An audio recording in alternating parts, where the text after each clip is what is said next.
Hello everyone. Isang magandang araw sa ating lahat. Ngayon, ituturo ko sa inyo kung paano magpabunga ng maayos ng ating dates.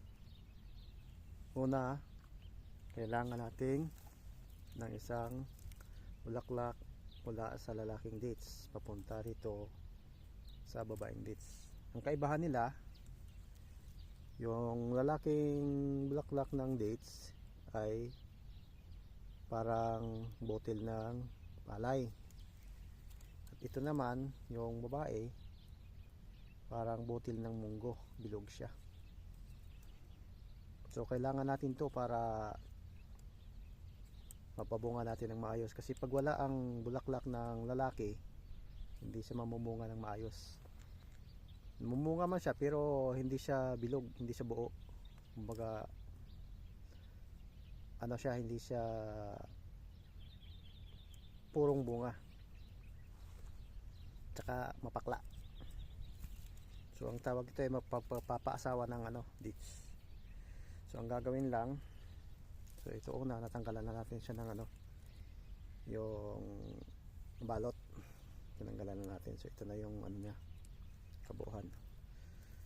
So itong lalaking bulaklak ng dates, lalagay lang natin siya sa gitna.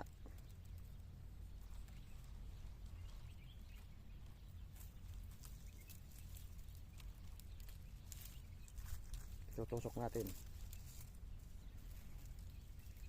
Ingatan lang natin na hindi siya mapagpag ng maayos, kasi para hindi maglaglagan yung pinaka powder niya.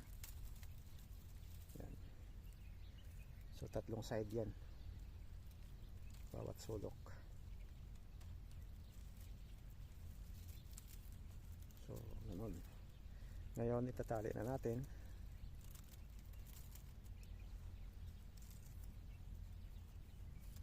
Marahan na natin itatali, hindi natin higpitan, kasi para pag once na lumalaki yung bulaklak, unti-unti lang siya itutulak.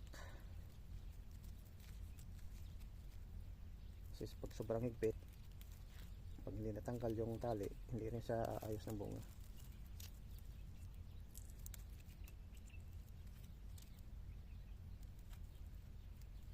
So ganun lang. Pag lumalaki yung niya, bunga, yung tali itutulak niya lang yan paano hanggang sa matanggal.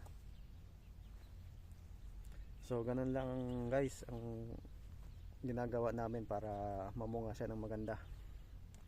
Kailangan lang ng bulaklak ng lalaking dates, papaasawa sa babaeng dates.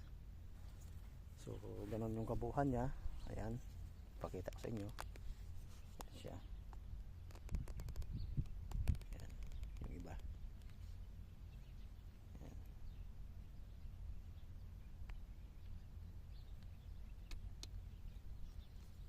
So ganun lang guys, sana may matutunan tayo. At salamat sa inyong suporta. Salamat, thank you.